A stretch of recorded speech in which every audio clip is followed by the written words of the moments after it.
Hello दोस्तों, कैसे हो दोस्तों। आप सभी का केमिस्ट्री की क्लास में हार्दिक स्वागत है। दोस्तों, हम पढ़ रहे हैं 12th क्लास की केमिस्ट्री का चैप्टर नंबर 3 जिसका नाम है इलेक्ट्रोकेमिस्ट्री, वैद्युत रसायन। दोस्तों, लास्ट क्लास में हमने मानक हाइड्रोजन इलेक्ट्रोड के बारे में पढ़ा था और आज हम आगे बढ़ते हैं और आज हम पढ़ेंगे एक नया टॉपिक जिसका नाम है किसी इलेक्ट्रोड का, सामने ध्यान देना,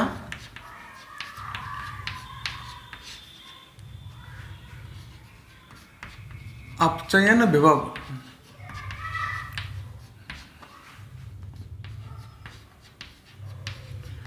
ज्ञात करने के लिए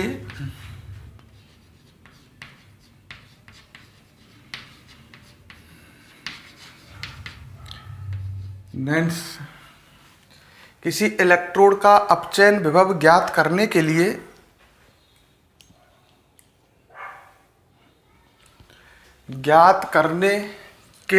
नैनसर्ट समीकरण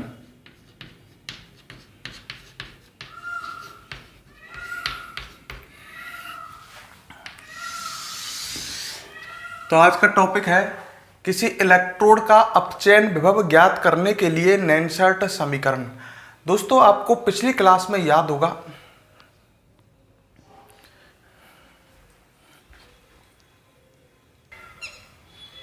हाँ, तो हेडिंग डालो किसी इलेक्ट्रोड का अपचयन विभव ज्ञात करने के लिए नैनसर्ट समीकरण।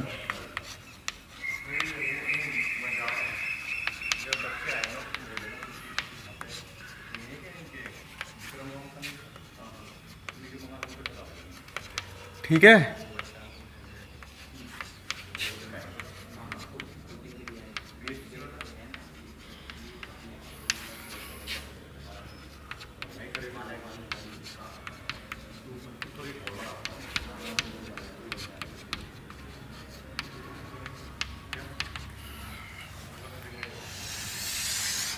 तो हम पढ़ने वाले हैं दोस्तों नैनसर्ट समीकरण, है ना। ठीक है, तो किसी इलेक्ट्रोड का अपचयन विभव ज्ञात करने के लिए नैनसर्ट समीकरण।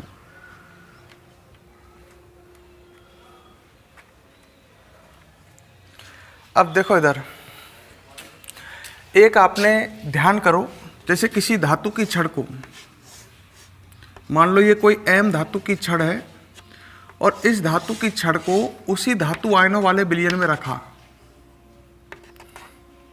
याद आ रहा होगा, जब किसी धातु की छड़ को उसी धातु आयनों वाले विलयन में रखेंगे तो छड़ और विलयन के संपर्क स्थल पर आपको याद होगा इलेक्ट्रोड विभव अर्थात अपचयन विभव ज्ञात उत्पन्न होगा।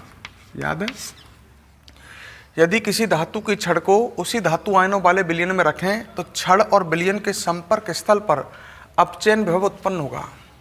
बिल्कुल सही है।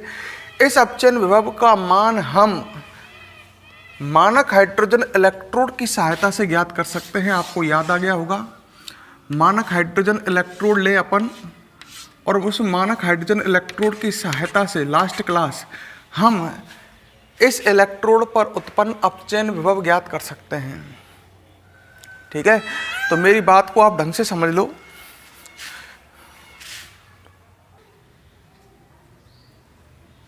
तो यहां तक आपको क्लियर है।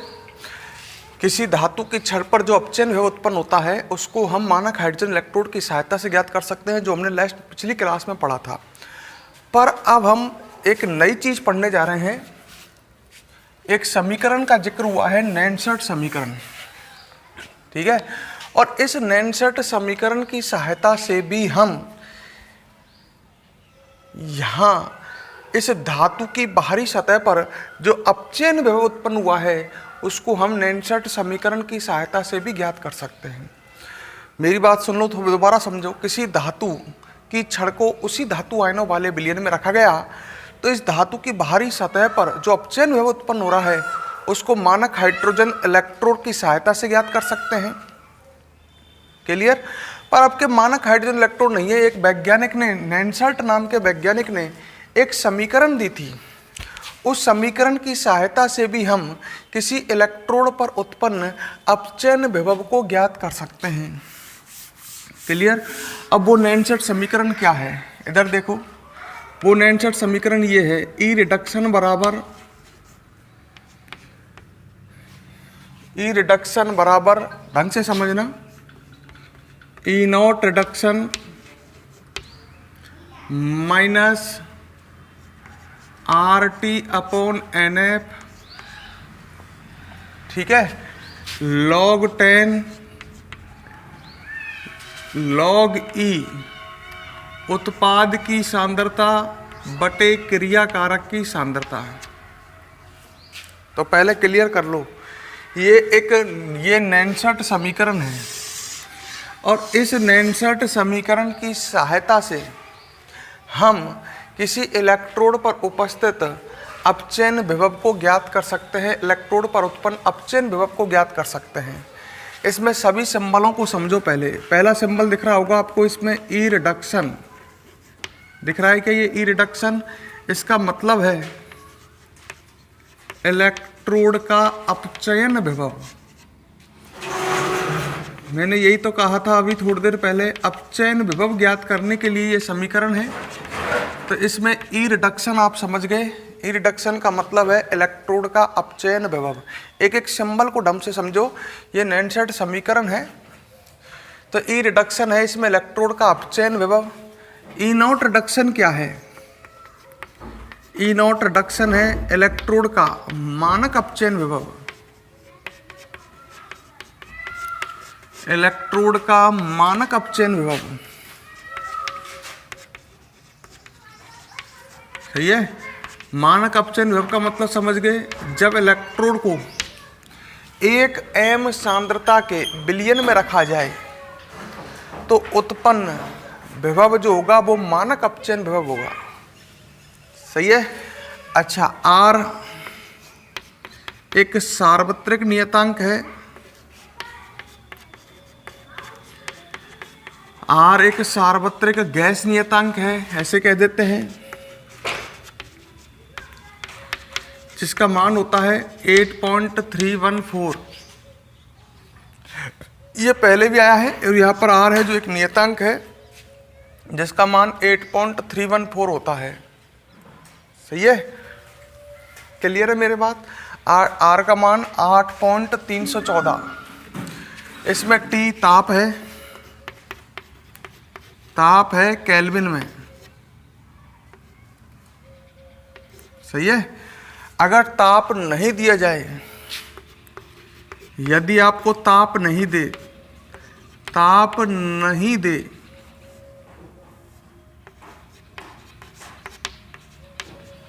तो 298 केल्विन माने।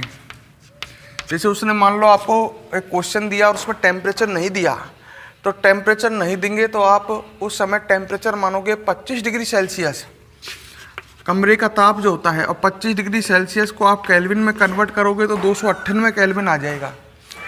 डिग्री सेल्सियस को केल्विन में कन्वर्ट करने के लिए 273 जोड़ते हैं, 273 जोड़ोगे तो कितना आ जाएगा, 298 केल्विन।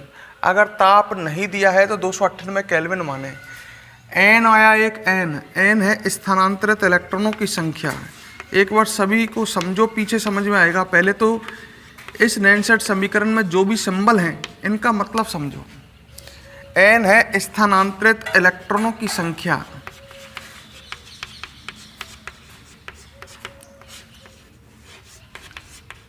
क्लियर, स्थानांतरित इलेक्ट्रॉनों की संख्या है।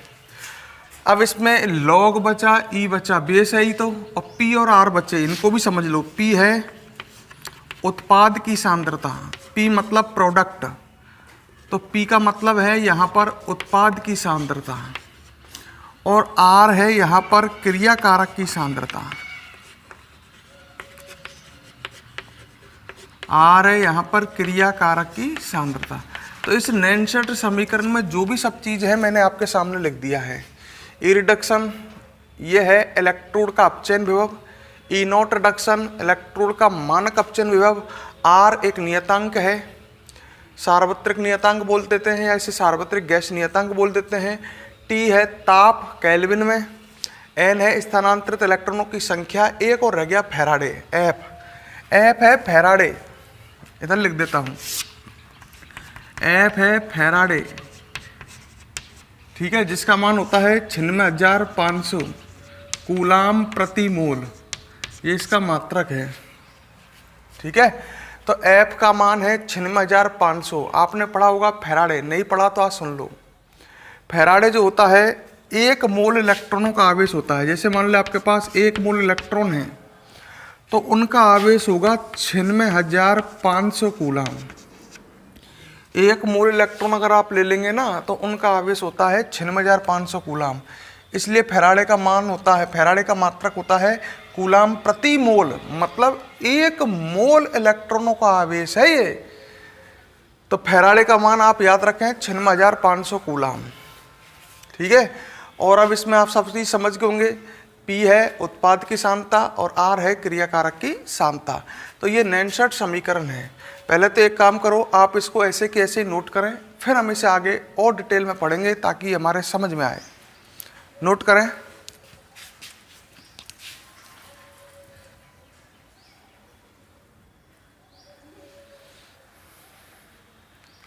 पहले इसे नोट करें फिर समझते हैं।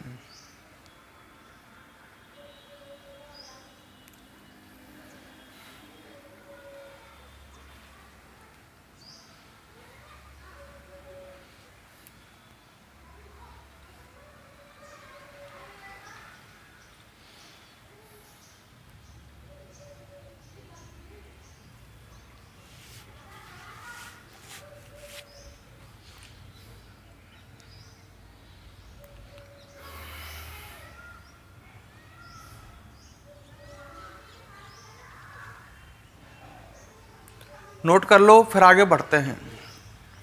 चलो भाई, अब आप आगे देखो इसमें, ठीक है, यहाँ तक लिख लिया।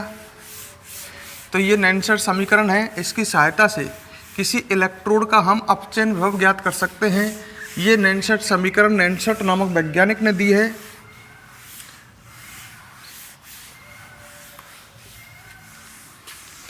अब बात को आगे समझना।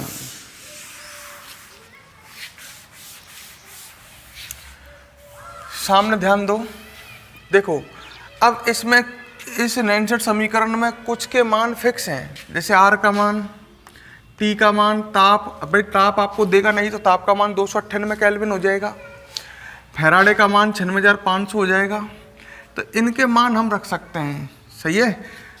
तो हम किस किस के मान रखने जा रहे हैं, नीचे लिख सकते हैं आर टी एफ, एफ आपको दिख गया Faraday, R T F, R का मान 8.314, 8.314, टेम्परेचर 298, फैराडे का मान 96,500, ये रखते हैं, सही है। बै 2.303 का गुना करने पर, अब इसको ढंग से समझ लेना, 2.303 का गुना कहाँ किया गया है आपको ढंग से क्लियर कर देता हूँ। देखो यहाँ पर log E है, जैसे मैंने आपको कहा log E 5, ये मान है आपके पास, log E 5, log E मतलब बेस E है। बेस E को अगर आपको बेस 10 में कन्वर्ट करना है तो इसमें log E को अगर आप बेस E को अगर बेस 10 करना चाहते हैं तो इसमें आपको गुना करना होगा 2.303 का। ढंग से समझ लो, अगर कहीं भी बेस E लगा हुआ है और बेस E को बेस 10 में कन्वर्ट करना है, बेस E की जगह बेस 10 आए तो 2.303 का गुना करेंगे। तो मैं यही काम कर रहा हूँ, इस बेस E को 10 करने के लिए इस पूरी राशि में कितने का गुना भी कर रहा हूँ, 2.303 का। तो सॉल्व होकर के हमारे पास ये आएगा। ये नैनशर्ट आपको याद रखनी है, क्वेश्चनों में ये काम आएगी जो मैं अब लिखने जाना हूँ। ई रिडक्शन बराबर आएगा E naught reduction minus 0.0591 upon N. भाई देखो आर टी और एफ के मान रख दिए तो एन ही तो बचा, केवल स्थानांतरित इलेक्ट्रॉनों की संख्या log 10, ई की जगह 10 हो गया, बाकी उत्पाद की सांद्रता बटे क्रियाकारक की सांद्रता। तो देखो क्वेश्चन सॉल्व करेंगे, अगर अपन नेंसर समीकरण पर कोई क्वेश्चन काम आए तो वो क्वेश्चन ये लिखेंगे, सही है। तो क्वेश्चन सॉल्व करने में हम ये नेंसर समीकरण काम में लेंगे। मैंने आर टी एफ के मान रख करके लॉग इसको log 10 में कन्वर्ट करके नहीं जो प्राप्त किया वो लिख दिया, तो ये आ रहा है। अब नेंसर समीकरण ये बन गई, ई रिडक्शन बराबर E naught reduction minus 0.0591 upon N log 10 उत्पाद की सांद्रता बटे क्रियाकारक की सांद्रता। अब एक काम करो, इसे भी नोट कर लो, फिर हम आगे बढ़ेंगे।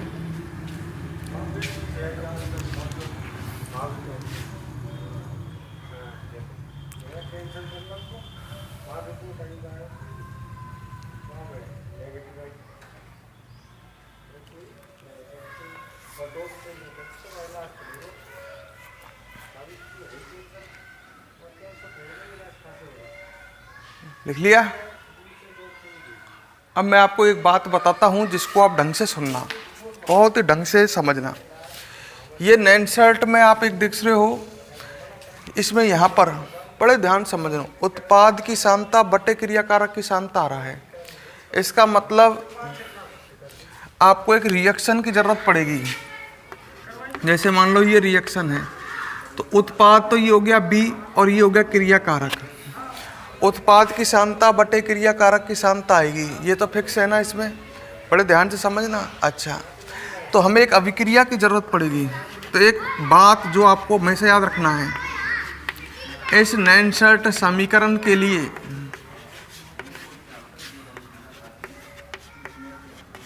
जो ये सामने लिखी हुई है, इस नेंसर्ट समीकरण के लिए अभिक्रिया हमेशा, एक अभिक्रिया की जरूरत पड़ेगी आपको। अभिक्रिया हमेशा अपचयन की लिखनी है,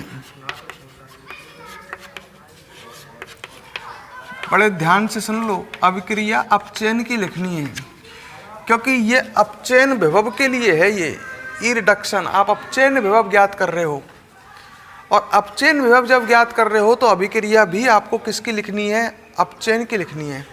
तो इस लाइन पर बहुत ध्यान रखो और इसको ढंग से दिमाग में बैठा लो।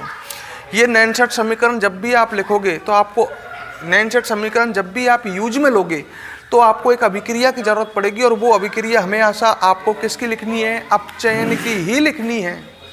क्लियर? तो इस बात को लिख लो, समझ में आएगा, वेट करो पर हर चीज, अभी नोट करें इसे। तो इस नेंसर्ट समीकरण के यूज के लिए जो अभिक्रिया लिखी जाएगी वो हमेशा अपचयन की ही लिखी जाएगी। क्लियर? इसे नोट करें।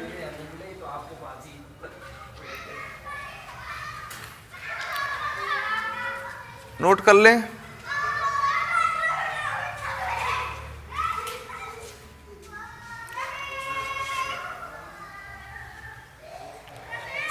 कर लिया?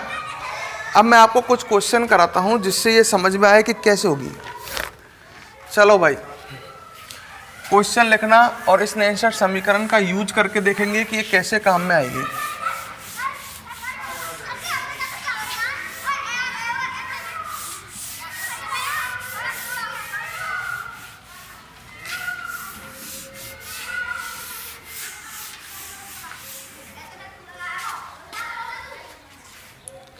हाँ भाई,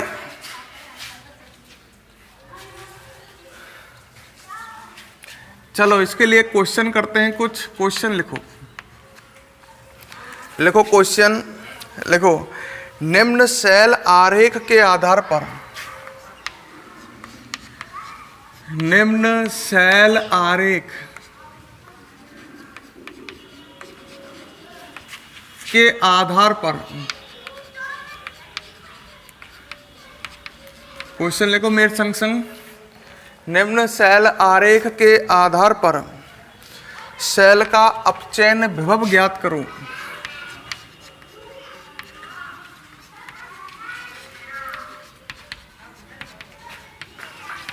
सेल का अपचयन विभव ज्ञात करो।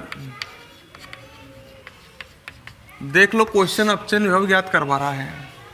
सेल का अपचयन विभव ज्ञात करो। यदि इस अर्ध सेल का, यदि इस अर्ध सेल का मतलब ये सेल जो दिया गया है वो आधा सेल है, यदि इस अर्ध सेल का मानक अपचयन विभव, मानक अपचयन विभव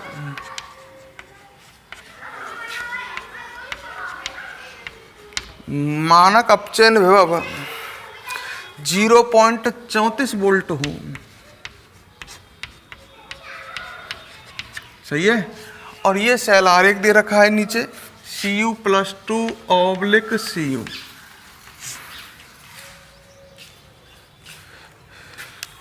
सही है। अच्छा,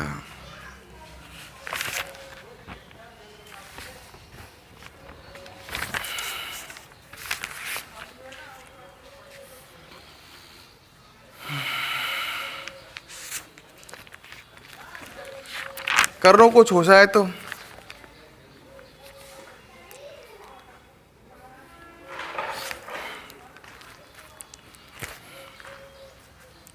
जहां तक कर सकते हो करने की कोशिश करें।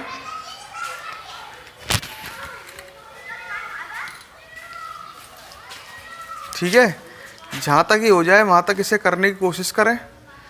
चलो अब इसको समझते हैं कि क्या करवाना चाहता है, हमें क्या करना है। देखो उसने ये सेल आरेख दिया है, निम्न सेल आरेख के आधार पर ये सेल आरेख है। इस सेल आरेख को देख के पहचान गए आप, ये एनोड का सेल आरेख है कि कैथोड का? ये कैथोड का है। देखो अपचयन हो रहा है Cu+2 से निर्मित Cu और Cu+2 से, अरे कैथोड का सेल आरेख कैसे लिखते हैं? पहले कैथोड की धातु का आयन और बाद में कैथोड की धातु। तो ये सेल आरेख है कैथोड का, पहले कैथोड की धातु का आयन और बाद में कैथोड की धातु। तो ये सेल आरेख है कैथोड का सेल आरेख। क्लियर? क्लियर है। अगर ऐसे लिख रहा होता Cu/Cu+2 तो वो लिखा होता एनोड का सेल आरेख। मतलब आपके पास जो इलेक्ट्रोड दिया गया है वो इलेक्ट्रोड जो है ये इलेक्ट्रोड जो है ये किसका काम करता है? कैथोड का काम करता है। क्लियर? अच्छा, अब इसका अपचयन विभव ज्ञात करना है जो इस पर उत्पन्न हो रहा है, और इसके लिए हमको मानक अपचयन विभव दिया है। मानक अपचयन विभव का मान दिया है तो आप नैनशट लगा सकते हैं, सही है। पर नैनशट समीकरण निकालने के लिए पहले अभिक्रिया लिखो, मैं यही कहना चाह रहा हूँ। इसको स्टार्ट करते हैं। नैनशट यूज में करने से पहले अभिक्रिया लिखो। अभिक्रिया अपचयन की लिखनी है। Cu+2 से निर्मित Cu+2 2 इलेक्ट्रॉन ग्रहण करके Cu बनाएगा। इस तरह से ये नैनशट, पहले आपको अभिक्रिया लिखनी है। अभिक्रिया क्यों लिखनी है? ताकि हमें पता लगे उत्पाद कौन है, क्रियाकारक कौन है, सही है। तो पहले आपको अभिक्रिया लिखनी है, लिख लिया। अच्छा, अब आप लगाइए नैनशट। लगाए तो नैनशट समीकरण है अपने पास E रिडक्शन बराबर, हमें इलेक्ट्रोड का अपचयन विभव या अर्ध सेल, अरे इलेक्ट्रोड जो होता है वो आधा सेल होता है। दो इलेक्ट्रोड आपस में जुड़ करके कंप्लीट सेल बनाते हैं।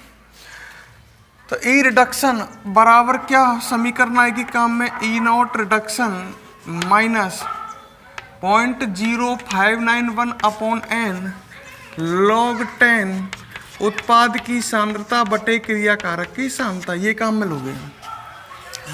आपको E रिडक्शन ज्ञात करना है, इलेक्ट्रोड का अपचयन विभव। E0 रिडक्शन उसने दिया है, मानक अपचयन विभव दिया है ना।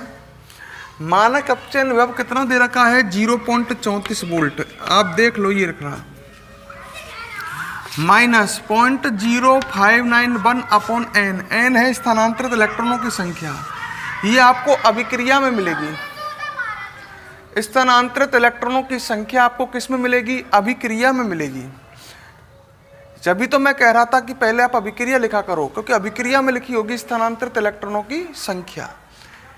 भाई Cu+2 से Cu बन रहा है, ये 2 इलेक्ट्रॉन ग्रहण कर रहा है, ये स्थानांतरित इलेक्ट्रॉनों की संख्या हो जाएगी n, सही है। मतलब n है त्यागे गए या ग्रहण किए गए इलेक्ट्रॉनों की संख्या, ऐसे समझ लो। फिर आएगा log 10, फिर उत्पाद की सांद्रता बटे क्रियाकारक की सांद्रता। उत्पाद कॉपर धातु है, ढंग से देख लो, और क्रियाकारक ये है। तीर के चिन्ह के बाद में उत्पाद लिखा होता है, पहले क्रियाकारक। क्रियाकारक हो गया Cu+2 आयन, इसकी सांद्रता। क्लियर। अब एक बात सुनो, यहां तक आपके समझ में आ गया होगा कैसे कर रहा हूं मैं। उत्पाद है कॉपर धातु, धातु की सांद्रता नहीं होती तो उसको 1 मान लेते हैं। फिर कह रहा हूं मैं, सांद्रता होती है विलयन की। अरे मान लो मैंने कहा ये तुम्हारे पास कॉपर धातु की छड़ है, इसकी सांद्रता क्या होगी? क्या होगी सांद्रता? सांद्रता विलयन की होती है। ये कोई विलयन है क्या? तो धातुओं की कोई सांद्रता नहीं होती तो सांद्रता को हटा देते हैं, धातुओं को हटा देते हैं, मतलब उसके स्थान पर 1 लिख देंगे, है। तो कॉपर धातु, धातु की कोई सांद्रता नहीं होती तो सांद्रता हटा दी, मतलब वहां पर क्या लिख दिया? 1। सही है। अब विलयन Cu+2 आयनों की सांद्रता, ये तो उसने दिया नहीं।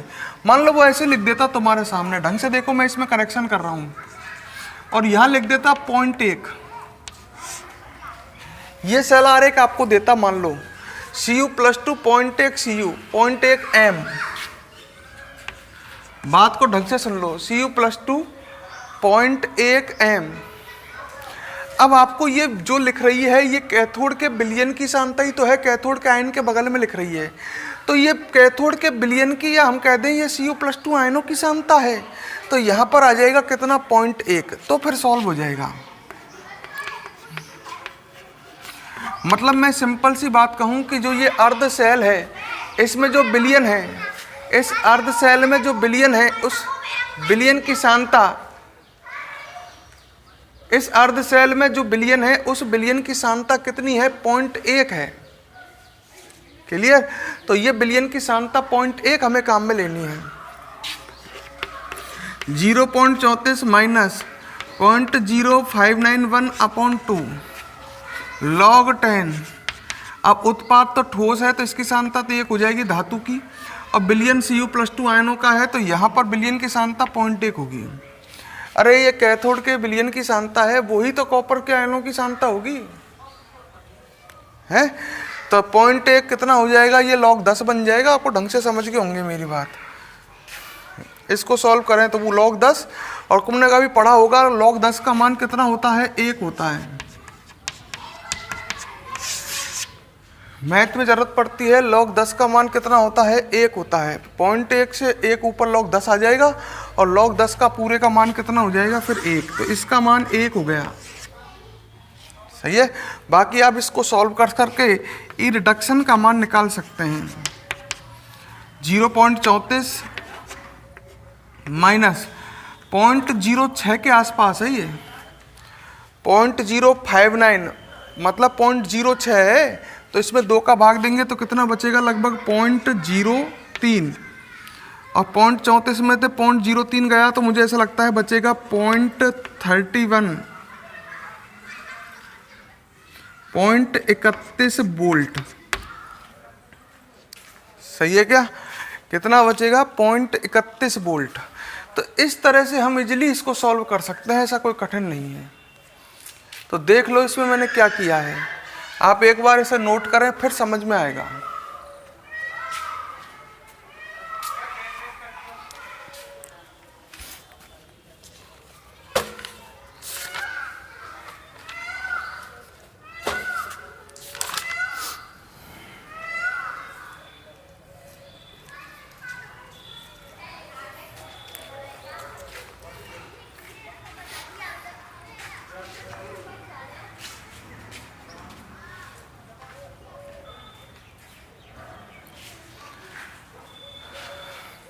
नोट करें।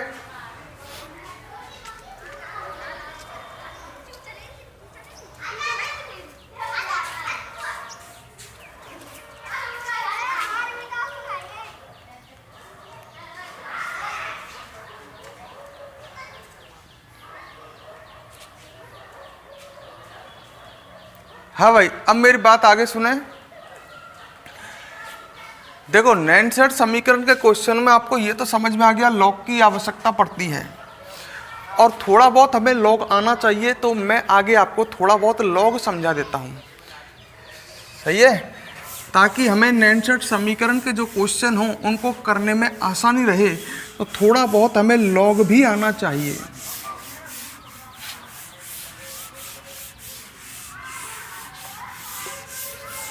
थोड़ा बहुत हमें क्या भी आना चाहिए, लॉग भी, क्योंकि अगर हमें लॉग नहीं आता बिल्कुल भी तो नैनसेट के क्वेश्चन सॉल्व ही नहीं होंगे। ठीक है, तो थोड़ा बहुत हमें लॉग की भी जानकारी होनी चाहिए। देखो इधर, सबसे पहले लॉग के 3 फॉर्मूले हैं। एक तो होता है लॉग m इंटू एन, और लॉग m इंटू एन को खोलते हैं log m plus log n में। ढंग से सुन लेना, लॉग m इंटू एन खुलता है log m plus log n में। मेरा कहने का मतलब है, जैसे मैंने आपके सामने लिखा लॉग 2 गुणा 5, तो इसको कैसे खोलोगे आप? इसको खोलोगे लॉग 2 प्लस लॉग 5 में, इस तरह से खोलोगे। तो एक फॉर्मूला तो लॉग के लिए ये याद रखें हैं। टॉपिक अपन कौन सा पढ़ रहे हैं? लॉग। तो लॉग का एक फॉर्मूला तो याद रखें, लॉग m इंटू एन खुलता है log m plus log n में। एक लॉग m बटे n खुलता है log m minus log n में। लॉग m बटे n को खोलते हैं log m minus log n में। क्लियर? तो लॉग m बटे n खुलेगा log m minus log n में। जैसे लग रहा होता लॉग 5 बटे 2, तो उसको खोलते लॉग 5 माइनस लॉग 2। क्लियर? तीसरा, लॉग m की पावर n है मान लो कहीं, तो वो खुलेगा n लॉग m में। तो ये लॉग के 3 फॉर्मूले हैं। जैसे मैंने कहा, जैसे आपके पास लिख रहा हो लॉग 5 की पावर 2 m की पावर n, तो ये n जो है ये पावर आगे चला जाएगा, तो ये खुल जाएगा 2 लॉग 5 में। तो लॉग के लिए आपको ये फॉर्मूले आने चाहिए, मेन जो हमें ज़रूरत पड़ेगा। तो 3 फॉर्मूले, लॉग m बटे n log m plus log n में खुलना चाहिए, लॉग m बटे n log m minus log n में खुलना चाहिए, लॉग m की पावर n को खोलोगे आप n लॉग m में। क्लियर? इसके बाद आपको कुछ लॉग के मान याद होने चाहिए। देखो, लॉग 1 का मान 0 होता है, लॉग 10 का मान 1 आता है, सही है, लॉग 100 का मान 2 आता है। समझ गए? 0 को देखो, 0 को, लॉग 1 का मान 0, इसमें कोई 0 नहीं है। लॉग 10, इसमें 1 0 है तो 1, लॉग 100 में 2 0 हैं तो मान आएगा 2। और लॉग, ये याद रखना, 1000 आता तो मान क्या आता? 3। सही है? तो लॉग के कुछ मान आपको बता रहा हूँ, ये आपको याद रखने हैं। मैं डिटेल में नहीं पढ़ा रहा हूँ, डिटेल में तो मैथ वाले पढ़ाते हैं, पर मुझे थोड़ा बहुत यहाँ पर लॉग की आवश्यकता पड़ती है नैनसेट के क्वेश्चनों में, तो मैं आवश्यक जानकारी दे रहा हूँ जिससे आपके क्वेश्चन हो जाएं। लॉग 1 का मान 0, लॉग 10 का मान 1, लॉग 100 का मान 2, लॉग 1000 का मान 3। 0 को काउंट कर लिया करो, वही आंसर आ जाएगा। 3 0 है तो 3 आ जाएगा, 2 0 है तो 2 आ जाएगा, 1 0 है तो 1 आ जाएगा, 0 नहीं है तो 0 आ जाएगा। क्लियर? लॉग 2 का मान याद रखें, जिनकी हमें जरूरत पड़ती है। लॉग 2 का मान होता है 0.3010। सही है? लॉग 3 का मान भी याद रखें, इसका मान आता है 0.4770। सही है? लॉग 2 का मान 0.3010, 3 का मान 0.4770। लॉग 5 का मान भी याद कर ले चलो, लॉग 5 का मान आता है लगभग 0.6990। और एक आप याद कर लो, लॉग जरूरत नहीं पड़ती है कभी, पर याद कर लो, लॉग 7 का मान आता है लगभग 0.8485। तो ये मान आप याद रख लो, जो भी मैंने बताए हैं ये मान आपके याद होने चाहिए। लॉग 2 का मान 0.3010, लॉग 3 का मान 0.4770, लॉग 5 का मान 0.6990 और लॉग 7 का मान 0.8485। तो लॉग की इतनी जानकारी तो आप इजीली याद कर सकते हैं, कोई कठिन है ही नहीं। तो इसे भी आप अपनी कॉपी में नोट कर लें।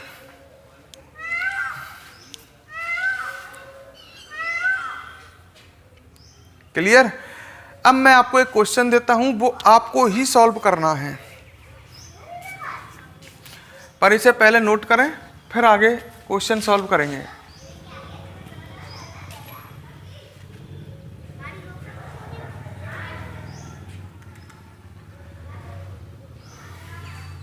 इसे नोट करें, फिर आपको एक क्वेश्चन देता हूं, फिर उस क्वेश्चन को आप सॉल्व करना।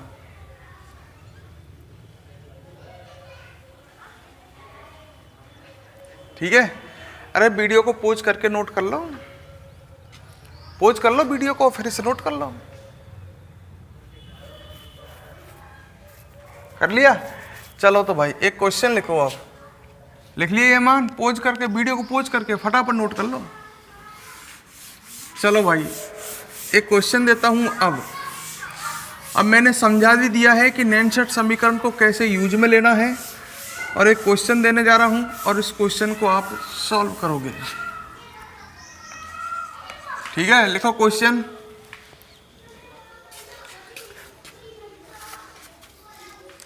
लिखो, जिंक धातु की छड़, जिंक धातु की छड़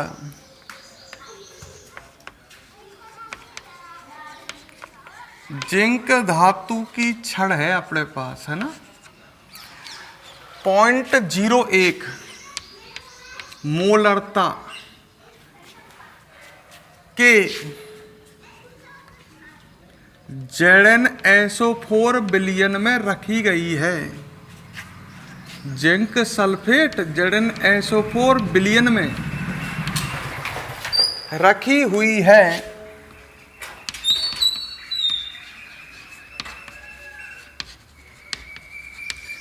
ठीक है?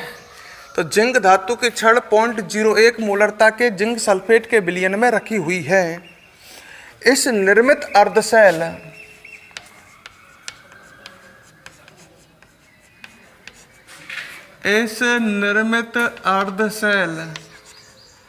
मतलब ये जो आधा सेल बना है, अर्धशैल का मतलब इलेक्ट्रोड, इस निर्मित अर्धशैल, उसके लिए इसने ये लिखा है आपको, है ना, ये इसका अर्धशैल का क्या लिख दिया, शैल आरेख का मानक अपचयन विभव,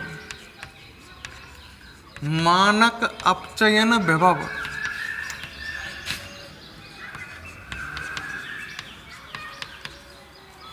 दिया है -0.76 वोल्ट है। तो इस अर्धशैल का अपचयन विभव ज्ञात करो।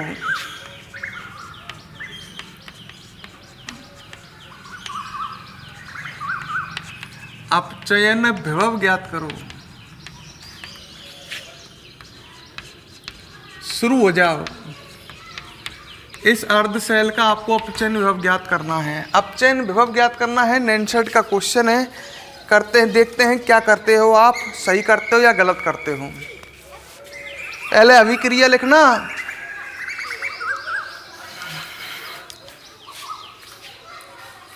शुरू हो जाओ।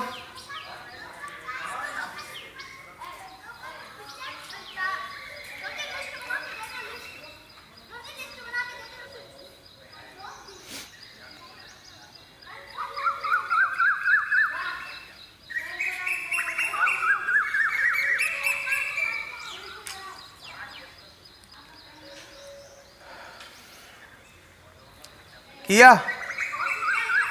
चलो मैं करता हूं, देखो क्या हुआ। हाँ भाई, जिंक धातु की छड़ है, इधर देख लो, इधर समझ में जाओगे, इधर आ जाओ।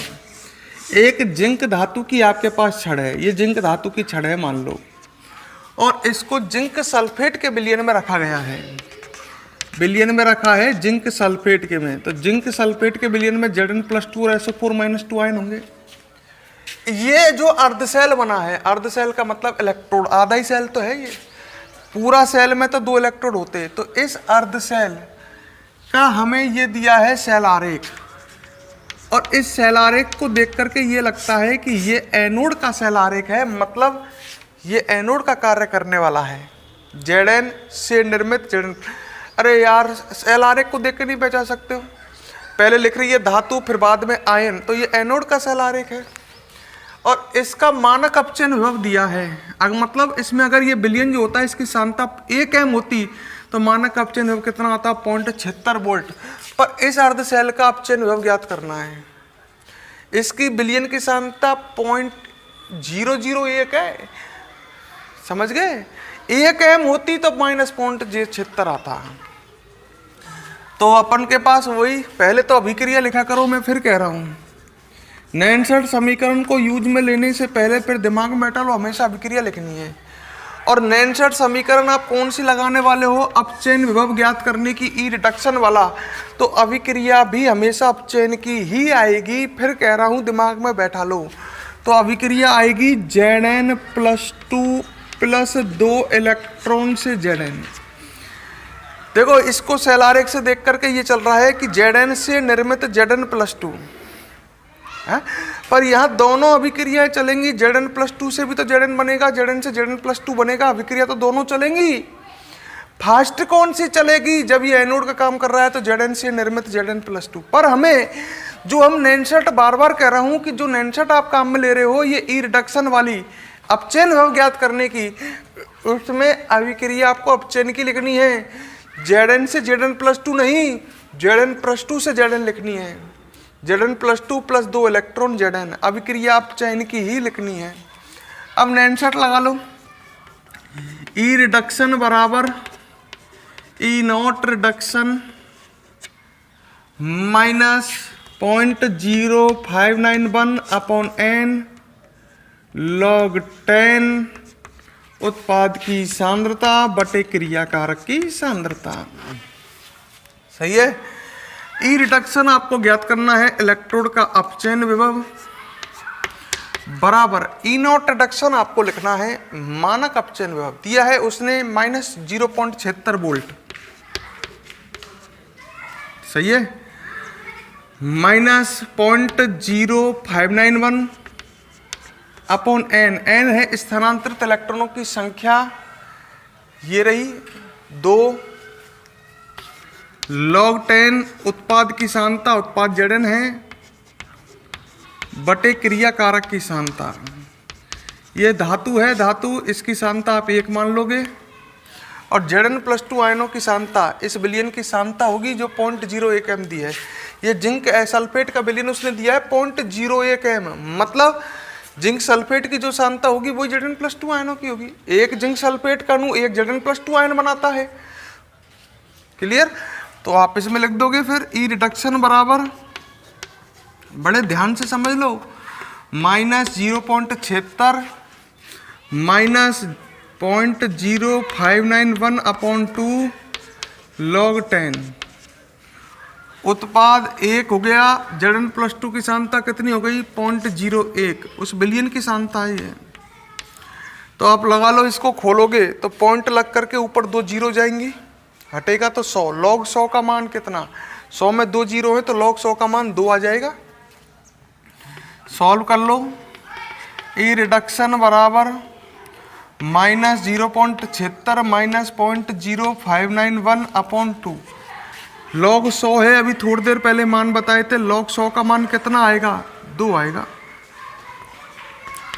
2 से 2 कट जाएगा और कितना बचेगा? लगभग इसको सॉल्व कर सकते हो, लगभग आएगा -0.76 और माइनस का ही ये, तो दोनों ये जुड़ा जाएंगे। जितना भी आए आप आंसर लिख दोगे। अब माइनस माइनस के जुड़ जाएंगे ना, ये 76 और 6, 0.76 में 0.06 जुड़ेगा तो 0.6612 लगभग माइनस के 0.82 वोल्ट आएंगे। अब ये भी माइनस का ही तो आएगा, ये माइनस का और ये माइनस का दोनों जुड़ जाएंगे, घटा मत देना। तो ये इस तरह से आ जाएगा लगभग 0.82 वोल्ट। सही है। तो आपको इस तरह से इसे सॉल्व करना है, तो ऐसा कोई कठिन नहीं है, फटाफट इसे नोट करें। फिर एक नेक्स्ट क्वेश्चन आपको मैं देता हूं सॉल्व करने के लिए। फिर कह रहा हूं इस 69 समीकरण को यूज में लेने के लिए अभिक्रिया अपचयन की लिखें। लड़का क्या करता है, गलेनवार एनोड देख करके अभिक्रिया किसकी लिख देता है, ऑक्सीकरण की। फिर कह रहा हूं अभिक्रिया आपको हमेशा किसकी लिखनी है, अपचयन की ही लिखनी है। मैं बार बार एक बात बोल रहा हूं, उसको दिमाग में बैठाओ।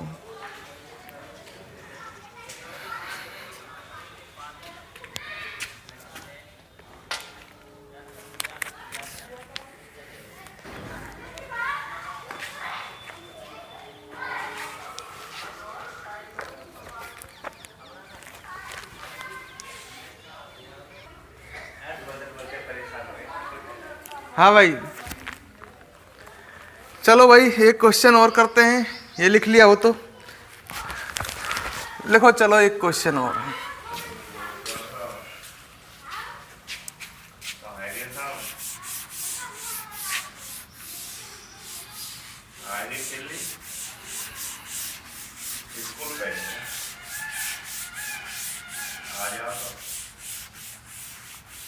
चलो ये शानदार क्वेश्चन है, बुक के क्वेश्चन है आपके जो मैं करा रहा हूँ, है ना, इंपॉर्टेंट। पीएच बराबर 10 वाले, पीएच बराबर 10 वाले मानक हाइड्रोजन इलेक्ट्रोड का अपचयन विभव ज्ञात करो। पीएच बराबर 10 वाले मानक हाइड्रोजन इलेक्ट्रोड का अपचयन विभव ज्ञात करो।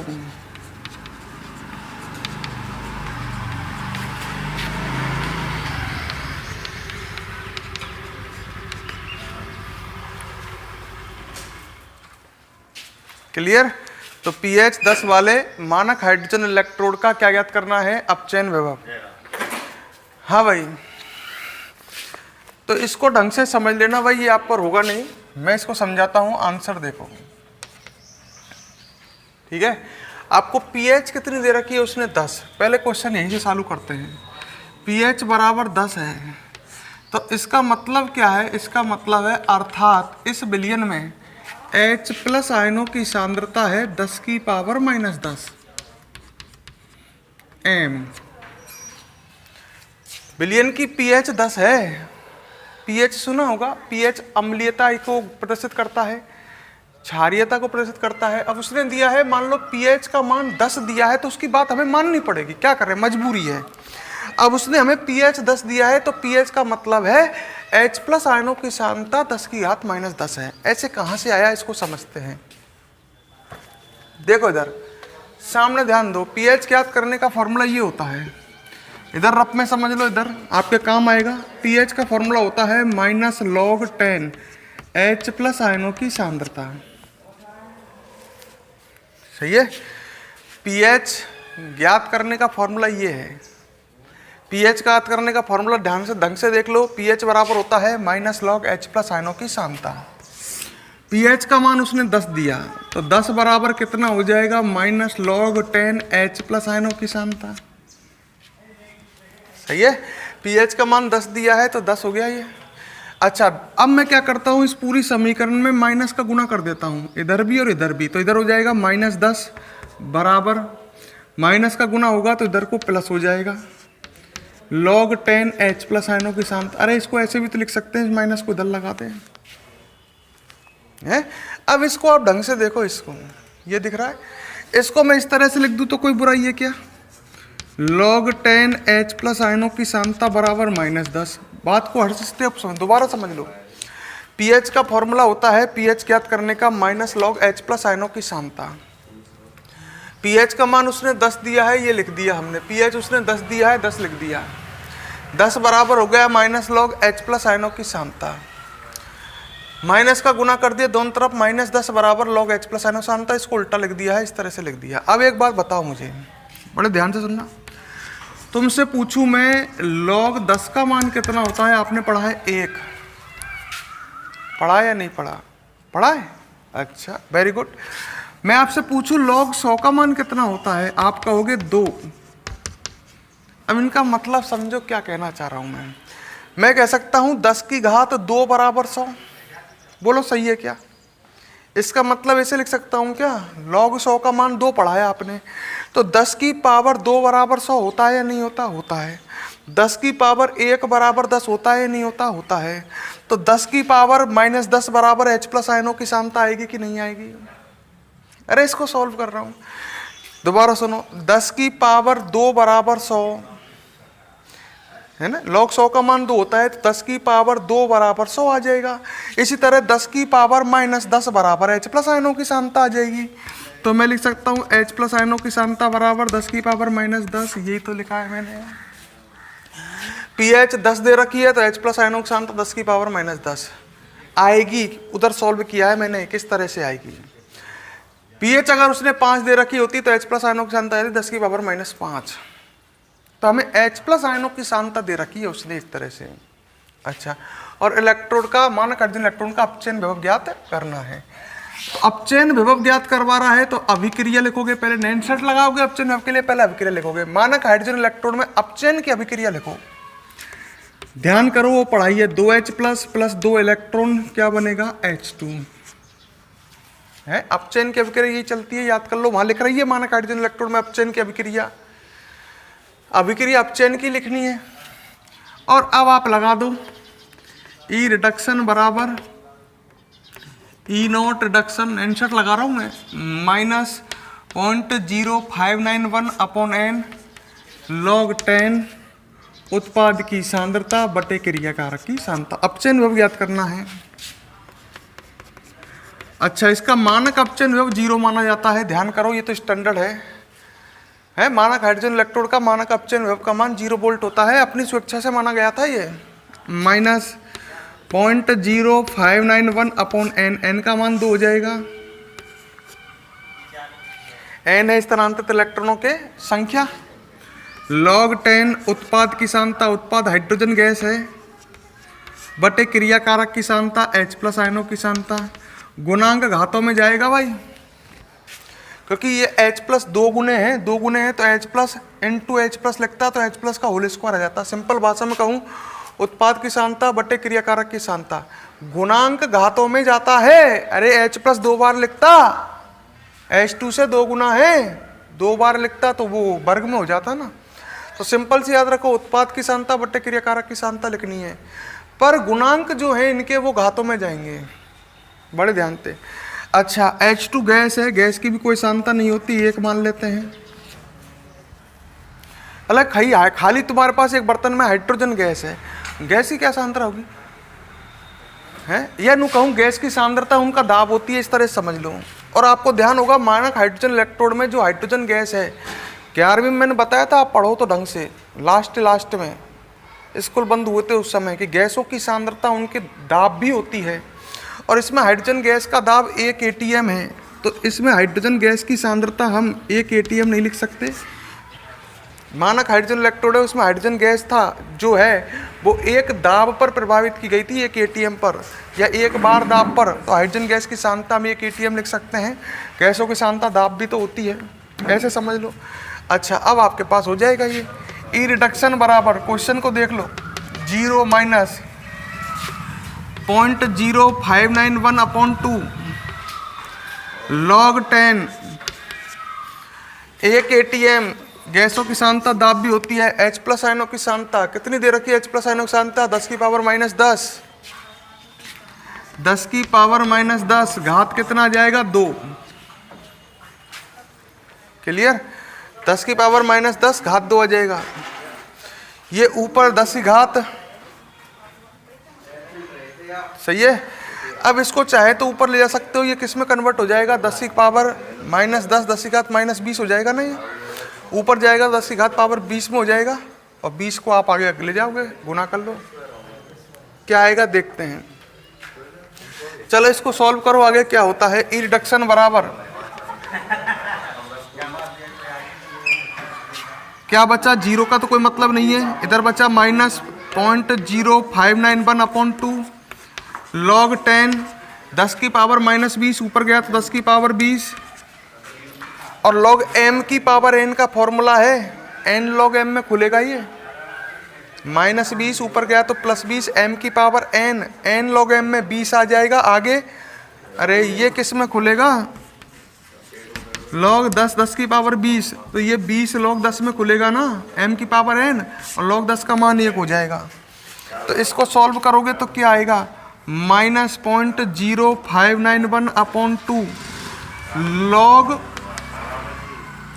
ये 20 आगे आ जाएगा तो log 20 गुना रह जाएगा। सॉल्व कर लो आप, ये 10 का गुना हो जाएगा, 10 बार जाएगा, इसमें 10 का गुना हो जाएगा, तो ये आएगा माइनस के फिर 0.591, ये आंसर आएगा इसका। मेरे हिसाब से तो यही आना चाहिए।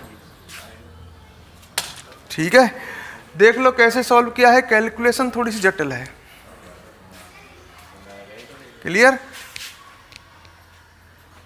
तो किस तरह से किया है एक बार और देख लो। इसमें कैलकुलेशन में आप अटकोगे, यहाँ इसे देख लो, 10 की पावर -20 ऊपर गया 10 की पावर 20, log m की पावर n है, n log m में खुलेगा 20 आ जाएगा, 10 का गुना। ठीक है, तो इसे नोट करो, आप नोट करो। अब हम आपसे नेक्स्ट क्लास में मिलेंगे।